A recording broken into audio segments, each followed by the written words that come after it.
All right, so let's jump right in to this deep dive. Today, we're going to be unpacking some of Elon Musk's recent statements Mhm. about government Donald Trump and really what he sees as the future of America. Right. And we've got kind of a pretty interesting mix of sources here. We've got excerpts from speeches, interviews, and even some of his Well, X posts, yeah. or as they used to call it, Twitter. Yeah, it seems like Musk is really framing this as a pivotal moment for America. Yeah. You know, this idea of like a fundamental choice between the size of government and individual freedom. Yeah, he certainly doesn't mince words, does he? No, not at all. He flat out states the larger government gets, the less individual freedom you have. Right. And it's interesting to me, for someone who's so deeply involved in these industries like space exploration and electric vehicles, that he keeps coming back to Mm. this Yeah. freedom point. It's fascinating how he connects it to his, like, what he calls the Californication warning for America. Like, he's suggesting that the country is headed down this path where government regulations and policies just become so pervasive Hmm. that they limit individual choices Yeah. and they stifle innovation. And he specifically points to California's regulations on businesses and taxes as examples of this. This is what he's talking about. Right. So I guess the question is, does he really see California as this like cautionary tale for the entire nation? Yeah.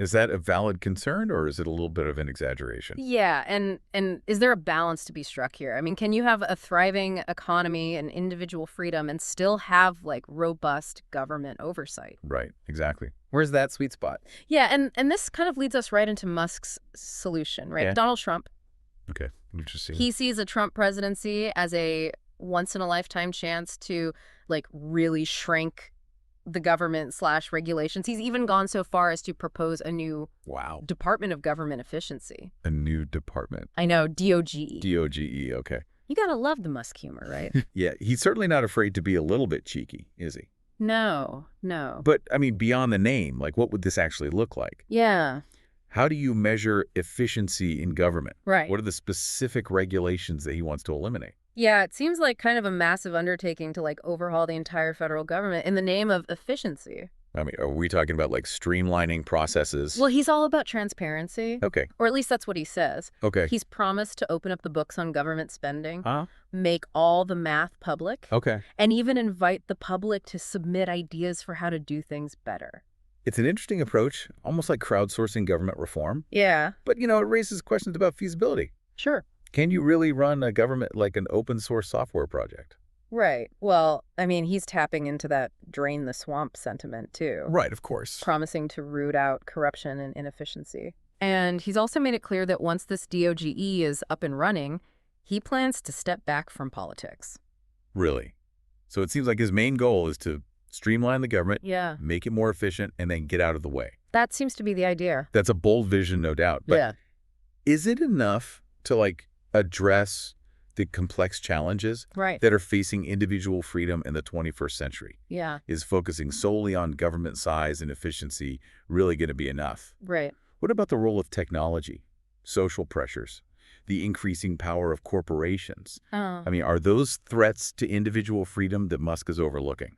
Yeah, those are some really thought-provoking questions. Yeah. But before we get too far out of ourselves, let's try to understand why Musk is so convinced that Trump is the answer. Okay. He paints Trump as this strong leader, someone who can stand up to figures like Putin, Kim Jong-un, and the rising power of China. He even admires Trump's instinctual courage. Instinctual courage. Yeah, he cites the example of Trump continuing to campaign after being shot. Oh, wow. That's, So, I mean, could you elaborate on that a little? What do you think he means by instinctual courage? well, it's a bit of a vague term, isn't it? Yeah.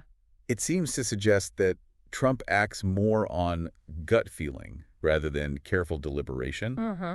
It could also be interpreted as a way of saying that Trump's not afraid to take risks or go against the grain, Okay. even if it means breaking with conventional norms or putting himself in danger. Right, and that's where that story about his grandfather comes in, right? Well, Fighting against the Nazis in World War II, Right. risking his life for freedom. Yeah.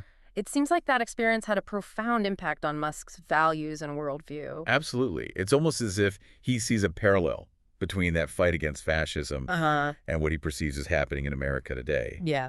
He's suggesting that that same kind of courage and determination are needed to protect freedom Right. in the face of what he sees as these growing threats. And those threats, in his view, are coming from this machine that he keeps talking about. This machine? Yeah, he says that Trump isn't beholden to this machine, Right. this mysterious force that seems to be working against him. Interesting. What exactly is this machine that he's referring to? Yeah, is it the media, the political establishment, something else entirely? Yeah, it's very vague. He leaves it deliberately vague, which makes it all the more intriguing. Yeah.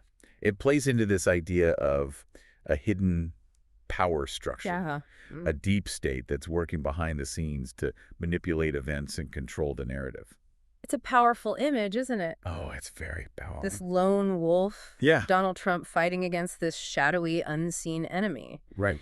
And it definitely resonates with a certain segment of the population, right? Yeah, Those yeah. who feel like the system is rigged against them, Yeah. that the powers that be are working against their interests. It's a classic populist narrative, Yeah.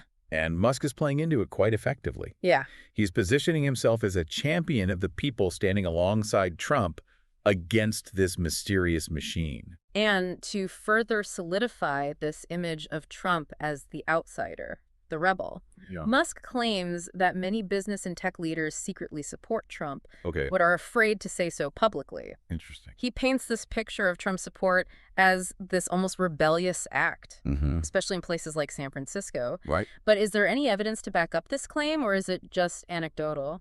It's hard to say for sure. It's possible that there's a silent majority out there who share Musk's views, Uh-huh. but they're just hesitant to express them publicly for fear of backlash. Yeah. Or it could be that Musk is overestimating the level of support for Trump within these circles. Right. It's something for you, the listener, to ponder. All right. So we've got Musk's core argument about government size, his Well- rather unconventional solution in the form of Donald Trump, Uh-huh. and this intriguing idea of a machine working against him. Right. But where do his personal experiences and values fit into all of this? That's where we start to see a deeper layer to Musk's motivations. Mm. That story about his grandfather fighting against the Nazis in World War II, Right. it isn't just a random anecdote. Uh-huh. It speaks to his deeply held belief in the importance of freedom Okay. and the need to stand up to tyranny, Yeah. even if it means going against the grain. Right. And it's almost like he sees echoes of that struggle Exactly. in what he perceives as happening in America today. Uh-huh. He feels this urgency, this need to act before it's too late.